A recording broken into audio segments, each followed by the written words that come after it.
그러면 우리 권순우 팀장님 얼른 모셔볼까요? 어서 오십시오. 오늘 다우는 빠졌을까요? 올랐을까요? 다우는 빠진 걸로 난 배팅. 따면 안 되겠네요. 빠졌겠네요.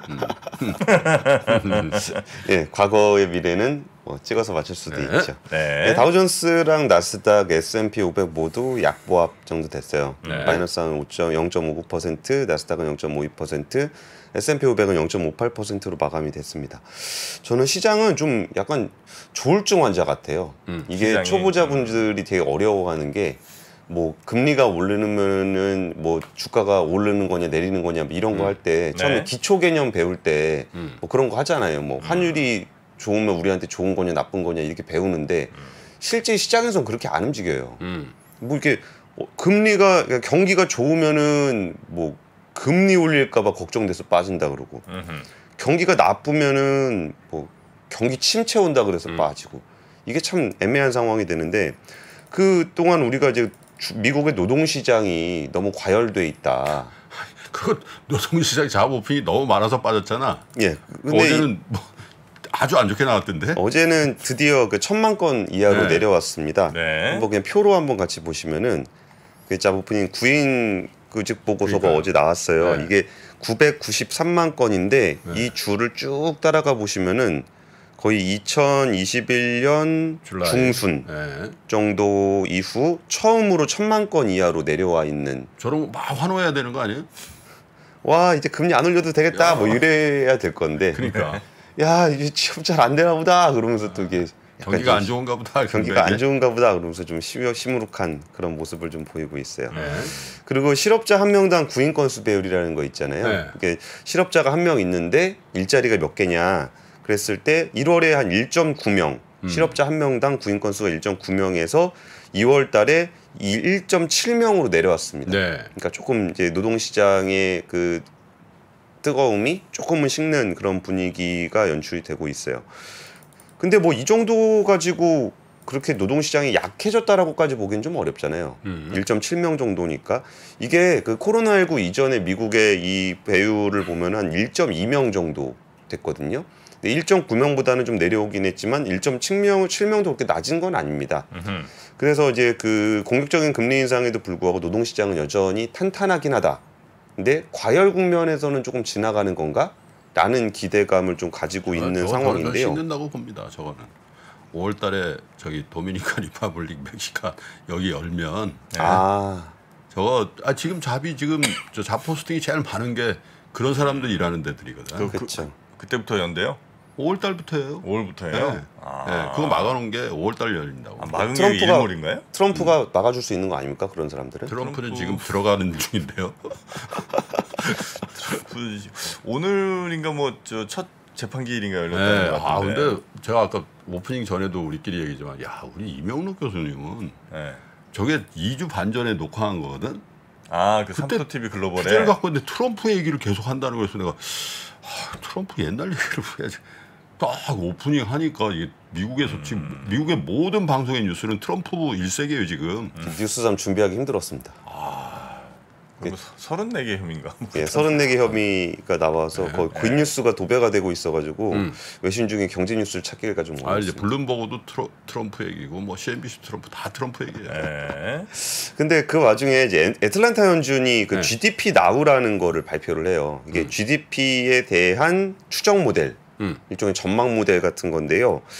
이게 그 1분기 GDP를 1분기 지났지만 요거를 그 아직 집계가 완료가 안 됐으니까 1.7% 수준으로 전망을 했는데요. 1.7이라는 숫자보다 더 놀라운 거는 2주 전에 3.5%였습니다. 근데 2주 만에 1.7%로 하향 조정한 거예요. 성장률 전망치를. 네. 그러니까 생각했던 것보다 훨씬 안 좋은 GDP 전망치를 얘기를 한 거예요. 그래서 그 애틀랜타 연준은 미국의 경제 지표가 연이어 부진한 흐름을 보이면서 성장률 전망치를 낮아졌다라고 설명을 했는데요. 그 우리가 그 제조업 관련 지수들 뭐 박풍창 이사님이 좀 상세하게 소개를 해주셨던 것 같은데 거의 3년 만에 제일 안 좋은 수준이에요. 어제 차트로도 보여주셨던 것 같은데 막 거의 급전직하고 있는 그런 모습들. 그러면서 제조업 구매자 관리 지수 PMI 같은 경우도 46.3이면 거의 코로나19가 그렇죠. 한창이던 맞습니다. 2020년 5월 정도 그렇죠. 수준이에요. 네. 그래서 경제 지표 쪽에서는 부진한 흐름이 조금 분명하게 나타나고 있는 네. 듯한 모양새, 그리고 뒤이어 고용 지표도 조금 약해지는 모양새를 나타내고 있어서 그런 것들이 나타나다 보니까 이번에 그 뉴욕의 3대 지수가 좀 네. 약세를 좀 보이게 됐습니다. 예. 네. 자, 그리고 우리 권 팀장님께는 무소음 마우스 꼭 제가 전달해드리도록 하겠습니다. 깜짝 놀랐습니다. 네. 왜요? 아니, 고용 지표가 안 좋아지고 있다는데 권 권 팀장님께는 팀장에게는 무직. 왜 그러세요? 아유, 움찔했습니다. 그러지 마세요. 그러니까 무자까지 들었을 때 무직 오우 그 짧은 시간에도. 네. 아유. 권 팀장. 공식적으로 말씀드리겠습니다. 회사 사장님들이나 아주 높은 자리에 계신 분들 괜히 불러서 입사가 몇 년이지? 뭐 이런 거. 애가 몇 살인가? 김 부장 애가 지금 대학 다 들어갔나? 뭐 이런 거 묻지 마세요. 아무 생각 없이. 네. 네? 회식하면서 특히. 괜히 그거 뭐 챙겨준다는 그런 마음으로 그러니까. 묻지 마십시오. 네. 자네 나이가 몇인가 이런 거 몇 년 차지? 네. 16년 차입니다. 그리고 하여튼 미국의 그 고용이 좀 많이 꺾였다. 네. 예, 경제 지표도 안 좋게 나오고 있다. 네, 그래서 그렇습니다. 증시는 약했다. 네. 라는 모습 나타났고요. 네. 이게 주총 시즌은 어느 나라나 뜨거운데 이번에 그 월가의 왕으로 보이는 제이미 다이먼, JP 모건 체이스 CEO잖아요. 이분도 이게 주주들에게 연례 서한을 보냈습니다. 편지를 쓰죠. 예, 편지를 썼는데 뭐라고 썼냐면 은행 위기는 아직 끝나지 않았다. Not yet. 예, not yet라고 얘기를 했습니다. 그리고 근데 이 문제를 그렇게 네거티브하게만 볼 것인가라고 생각을 했을 때 위기는 일단 지나가더라도 향후 몇 년간 영향을 줄 것이라는 얘기를 했어요. 네. 그리고 2008년과 다를 것이다 네. 라고 얘기를 했는데요. 이제 경기 침체가 올 확률이 올라가고 있다면서 2008년과는 전혀 다르겠지만 현재 위기가 언제 끝날지는 불분명하다라고 네. 얘기를 했어요. 근데 이 얘기를 어떻게 보면은 소프트 랜딩으로 해석을 할 수도 있거든요. 그러니까 이게 그 통화량이 막 늘어났다가 확 줄어드는 모습을 보일 때 일반적으로는 쿵 떨어지잖아요. 근데 그거를 이제 통화 정책이라든지 경제학이 좀 발전하면서 어차피 한번 내려오긴 내려와야 되는 거를 이제 스무스하게 좀 사람들이 받아들일 수 있게 해주는 게 통화 정책의 역할이거든요. 빌미를 줬네.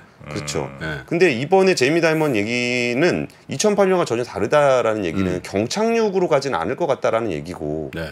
그리고 어쨌든 한번 유동성이 풍부해졌다가 내려오는 국면에서는 장기적으로 영향을 준다라는 얘기는 어쩌면 우리한테 그 달라지는 금융 환경을 받아들일 수 있는 시간을 준다는 의미로도 해석을 좀 할 수 있는 것 같아요. 그러면서 어떤 부분에 대한 얘기를 하냐면은 은행의 위기는 끝나지 않았다라고 얘기를 하면서도 시장의 공포감을 일으키고 은행과 대출기관의 보수적인 태도를 보이면 금융여건의 긴축을 초래하게 된 것이다. 네. 그러니까 이 얘기는 그 은행이 망하거나 그런 류의 쇼크를 얘기하는 게 아니라 은행이 보수적인 대출 태도를 보임으로써 경기가 조절되는 시장의 주동성을 좀 축소시키는 그런 모습을 보일 거라는 거예요. 그러면서 지금 문제가 나오는 은행에는 어떤 위기들이 좀 도사리고 있냐라고 했을 때 보호 한도를 초과한 예금 비중이 높다는 점, 네. 급격한 금리 인상에 노출되고 있다는 점, 만기 보유 증권의 손실 가능성 등을 얘기를 하면서 현재 위기는 잘 보이는 곳에 숨겨져 있었다. 그러니까 금리가 급격하게 올라가게 되면은 자연스럽게 타격을 받게 되는 부분들이 있잖아요. 네. 근데 그 시장을 작년에 채권 시장이 그거를 엄청나게 고생을 많이 했잖아요. 그렇죠. 그러면 그거는 채권 트레이더들이 고생을 하고 있었다 그러면은 채권의 장기 보유자들은 문제가 없었느냐라는 거예요. 그게 채권의 장기 보유자라고 할 수 있는 금융기관들이 올해 그 모습들이 좀 나타나고 있잖아요. 그렇죠. 예, 장부 마감하면서 그게 실리콘밸리 은행이죠. 실리콘밸리 은행이죠. 그래서 그런 모습들에 대해서 JP 모건 체이스의 제이미 다이먼이 지금 얘기를 하고 있는 거예요. 근데 이분도 참 대단한 게 그 2008년 금융위기를 경험한 유일한 CEO입니다. 월가에서. 그 호흡 짧고 이 수익성에 그렇게 민감한 월가에서 네. 2006년부터 지금까지 CEO를 좀 하고 있는 거고요. 그래서 JP모건 예. 제이미 다이먼 회장이 그래서 월가의 왕이라고도 불리고 2006년이 몇 년이요? 10한 6, 7년 한 건가요? 그렇죠. 또 혹시 욕하시는 줄 알고 10% 때 깜짝 놀랐습니다. 다이먼은 올해 몇 년째인가? 그 책 이름을 잊어버렸는데 그 제이미 다이먼에 대한 그 자서전인가 뭐 그 책이 있어요. 제가 그 2000년대 중반에 그걸 읽고 네. 그 내가 이제 멘토로 삼은 분이거든요. 네. 네, 그분이 제가 늘 인용하지만 그 CEO의 할 일은 재무제표를 솔리드하게 하는 거예요. 파이낸셜 스테이트먼트 솔리드하게 하는 것이다. 자꾸 뭐 이상한 거 하지 마라. 재무제표 이 얘기를 해서 굉장히 감명 깊게 들었는데 요즘은 너무 말씀을 많이 하셔가지고 그 얘기를 듣는 임직원들은 또 움찔하게 되죠. 솔리드한 재무제표. 제가 어제 그 MRO라고 MRO? B2B 구매 대행해 주시는 서브원 분들하고 미팅을 좀 했어요. 네. 근데 거기서 요새 이제 구매 태도 관련해서 구매라는 게 집기잖아요. 집기. 뭐 커피 믹스, 볼펜, 네, A4지. 아 요새 사장님들이 눈치를 그 얘기 제가 해드릴게요. 좀 이따. 예, 알겠습니다. 제가 그 미스터 마켓에서 그 얘기 합니다. 네, 구글에서 그거 줄인대요 지금. 주로 탕비실에 있는 것들 이런 거.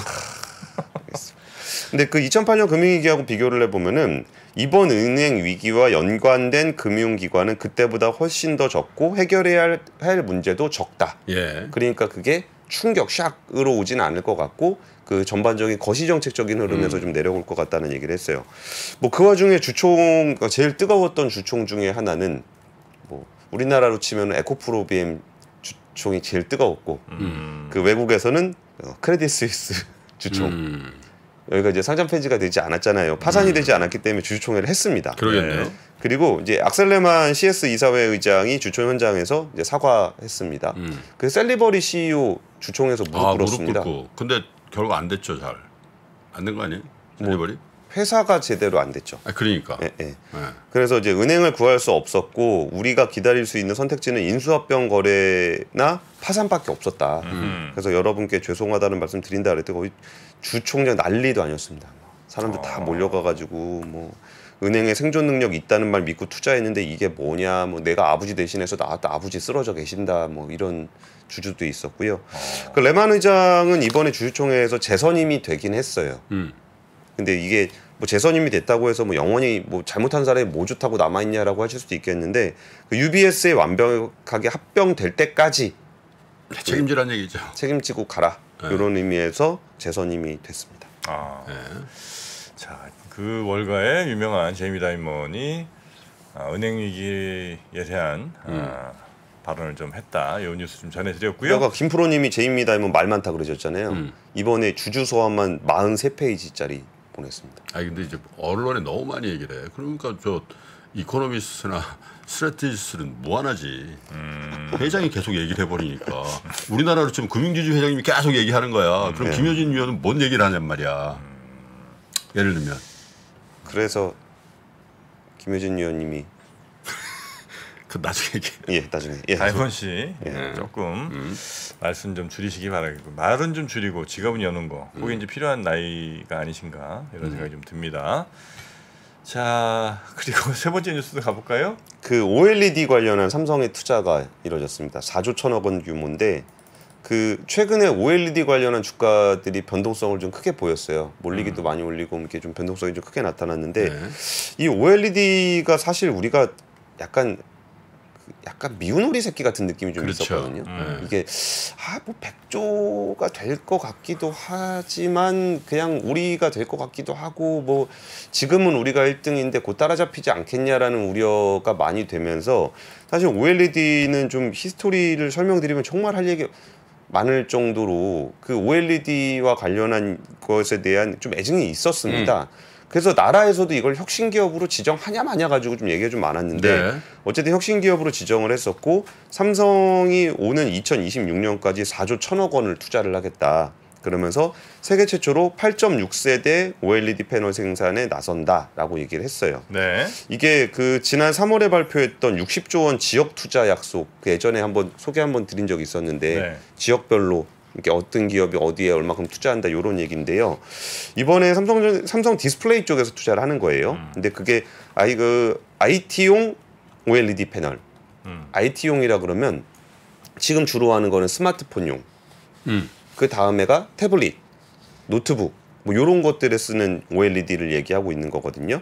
이게 그 전까지 한 6세대급으로 하다가 이번에 8.6세대급으로 대폭 확대를 한다는 방침이에요. 이게 세대가 커지면은 패널이 커집니다.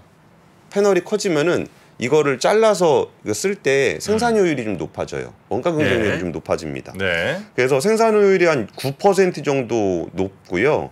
이게 중국의 BOE도 아직까지 8.6세대 관련한 투자는 하지 않았습니다. 그래서 삼성이 제일 먼저 하게 됐고요.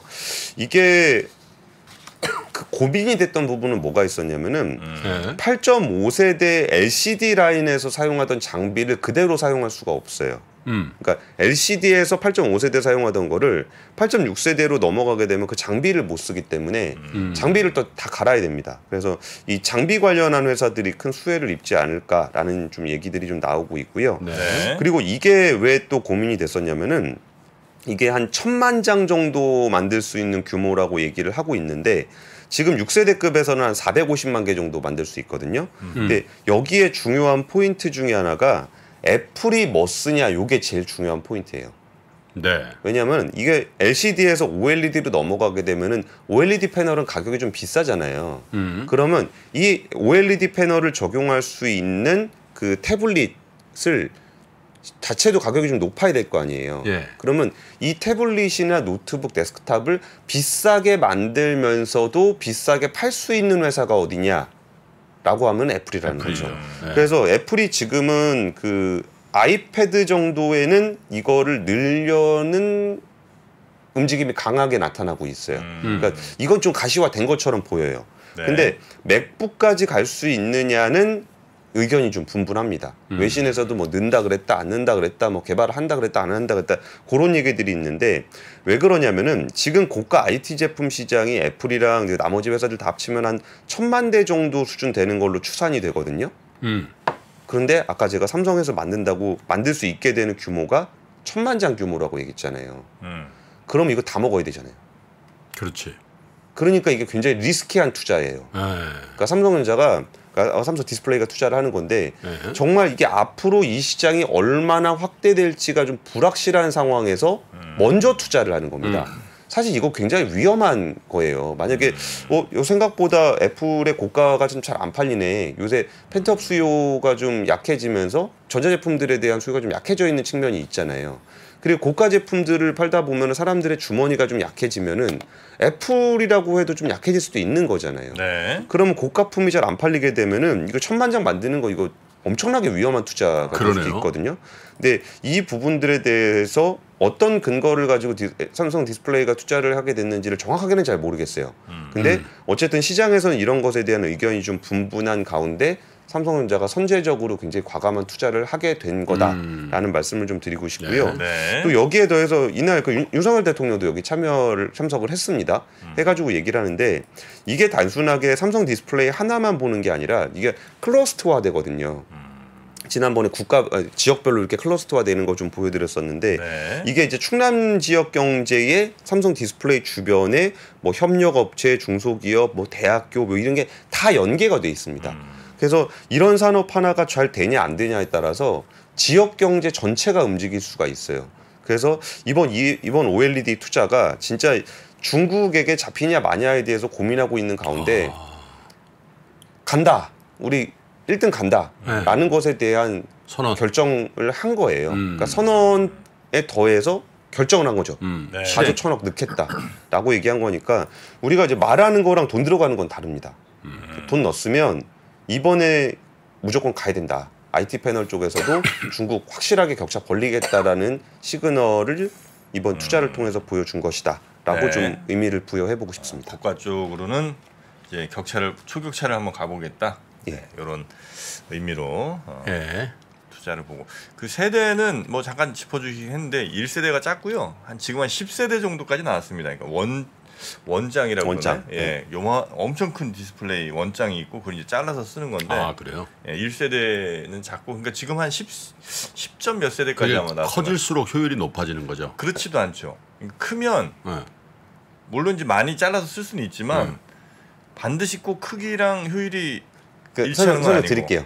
이게 지금 말씀하신 큰 세대는 그 대형 TV TV는 막 75인치, 막 80인치 이렇잖아요. 85인치 났죠. 네, 그래가지고 그렇게 해서 하게 되면은 이게 커졌을 때 이게 작게 쪼개면은 작은 걸 쪼개면은 이게 효율이 높아지는 거고 원장이 커졌는데 이게 대형 TV를 만들게 되면은 버리는 부분이 많아지는 네. 거잖아요. 그래서 그거는 아까 지금 말씀해 주셨던 10세대 이상 되는 거는 대형 TV 쪽에서 하는 거고 지금 나오는 얘기하는 거는 IT용. 그러니까 패드하고 뭐 노트북 뭐 패드가 이렇게 75인치 패드 이렇게 쓰진 않잖아요. 그래가지고 요 세대에서는 지금 제일 큰 게 8.6세대가 세계 최초로 투자가 이루어지고 있는 거예요. 네. 거의 IT용으로는 8.6세대가 세계 최초고 지금. 예. 네. 대형 TV에서는 뭐 한 10세대 이렇게도 가고. 예, 그래가지고 이게 원판을 아까 전에 이게 과거 장비를 못 쓰는데도 불구하고 8.6세대를 투자를 했던 거는 요 11인치, 13인치 요런 정도 사이즈 되는 거를 이렇게 쪼개서 쓰다 보면은 가장 효율이 그러니까 생산 효율이 제일 높은 게 어디냐라고 봤을 때 8.6세대를 한 거고 근데 투자 대비 효율도 있잖아요. 네네. 투자 대비는 내가 이거 기존에 있는 장비 얼마나 쓸 수 있냐에 따라서 장비를 덜 사도 되니까 그런 거에 장점이 있는데 이번 투자의 특징은 그 장비를 못 쓰는 한이 있어도 생산 효율을 높이겠다라는 투자가 이루어진 거다. 네. 그래서 많이 팔리게 되면은 그 생산에 대한 변동비가 줄어들기 때문에 중국과의 격차를 벌릴 수 있다라는 것을 염두에 둔 투자라고 보시면 될 것 같아요. 네. 자, 이렇게 뉴스3은 정리를 해보고요. 이제 김프로님 복잡하고 어렵게 느껴지는 재무제표와 용어들. 친절한 투자 멘토 사경인 마스터가 매주 새로운 콘텐츠로 알기 쉽게 설명해드립니다. 재무제표 분석과 포트폴리오 구성, 뭐 양대 재무제표라고 그러면 대차대조표랑 손익계산서가 있거든요. 매수 매도 방법, 이때 사는 게 좋겠네, 이렇게 사면 좋겠다. 근데 이렇게 살려면 뭘 해야 되냐면요, 나머지 3분의 1은 놔둬봅니다. 어디까지 가는지. 실전 투자 팁까지 알려드립니다. 오직 3프로 멤버십에서만 만나실 수 있습니다.